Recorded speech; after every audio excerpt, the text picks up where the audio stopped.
Hey, so this is going to be the video that's going to explain to you what you are doing at home today while distant learning. And I'm not sure if the video is working. The internet's being a little bit slow, so I hope you can hear me. First thing I want you to do is, if you did not do the 9th grade terms from last class period, it's a quizzes, it'll take about 10 minutes. It's quite a few questions. I believe it's 40. If you did not finish it, please complete it this time, and then make a list of any unfamiliar words.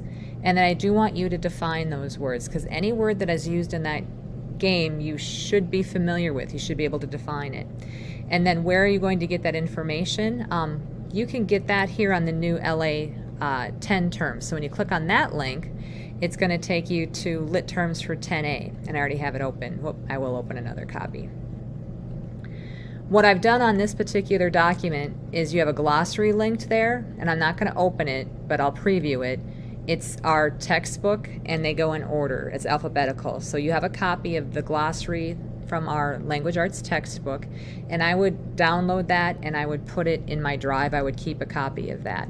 But this is where I would like you to get the information for the unfamiliar terms. I've also, because I'm worried about you folks and want to make a little variety, so I made a really large Quizlet of all of the terms for 10A, and it's 84. So when you click on that, 84 terms, it's going to scare you, but you can please use the flashcard mode. But I hope when you've gone into Quizlets, you can see everything. It is a list here. So these are just those 84 terms. That glossary that I showed you earlier will have terms that you can use for 9th grade.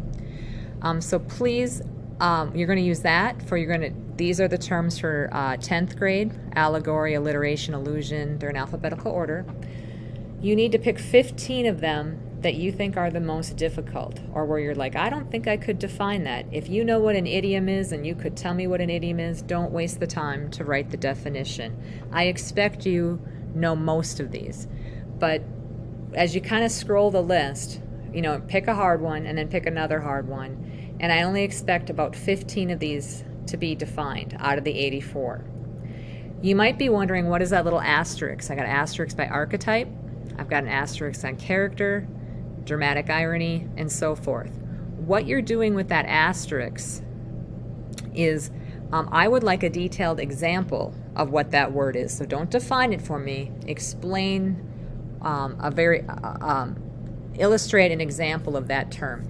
And I'm going to make you use one of the stories we read from last year, or I would also accept any of the Pixar movies, but don't just use Pixar movies. So somewhere in one of you, try to push yourself to have one of these as an example for one of those asterisk items. So just to kind of briefly refresh your memory, the most dangerous game was Rainsford, who was on the island, and he was being hunted by General Zaroff. I had a blank there. Scarlet Ibis was Doodle. Cask of the Amontillado was Montresor, and he was buried alive.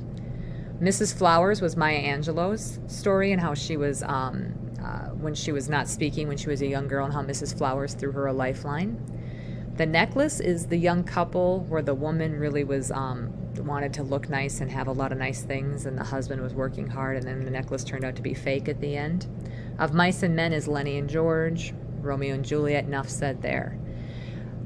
If those stories, or if you did not go to Sauk Rapids High, if you weren't here for 9th grade last year and you read a whole different set of stories, feel free to use Pixar. You've got, I'm not even going to list those.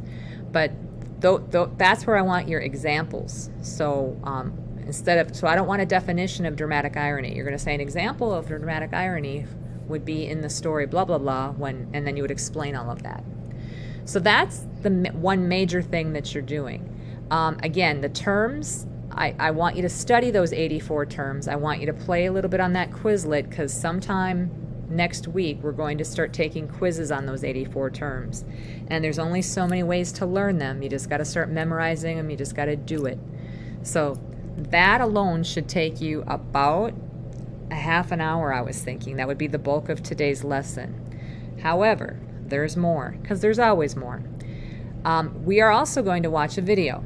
And when you click on this video, it's going to automatically play, and it's think it's about 10 years old. I should have checked the date. Anderson Cooper and at the time President Obama were at the Cape Coast Castle in Africa, and they were they're visiting some really pivotal landmarks, and they're having important dialogue. So as you watch that video, just ask yourself, why would I ask you to watch it? And I'm going to tell you that it relates to the book Copper Sun that we're going to be reading. You don't have to do a whole ton of research in it, but just when I say enjoy, I guess that's maybe not the right word, but watch the video critically and ask yourself, why would Miss McMillan have us watch this? How is it going to lead into the book that we're going to read? So those are the sort of thoughts I want you to be having. No need to write anything about that, but I do want to discuss that when you come back. So maybe if you want to jot a few ideas down that you want to share. The other thing I want you to do, or I need you to do, is ask yourself, what do you know about the origins of slavery? What do you know about the origins of slavery? And I'm going to challenge you that no matter how informed you think you are, there's more to learn. There really is more to learn. So I'm going to ask that you do a little bit of research. I'm going to have you start at this one website. And when you click on it, it's going to take you just to a ton of things.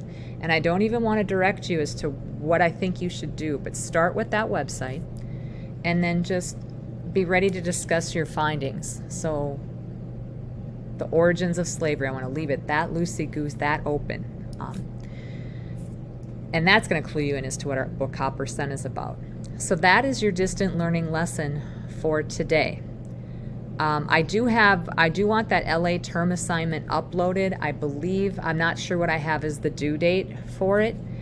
I might leave it open, so if you have questions, there's a Zoom that's posted at the top of the class. I don't expect you to come to the Zoom unless you have questions, and I'll meet you there today to explain all of that, because I didn't do a very good job telling you what the classroom expectations were for distant learning.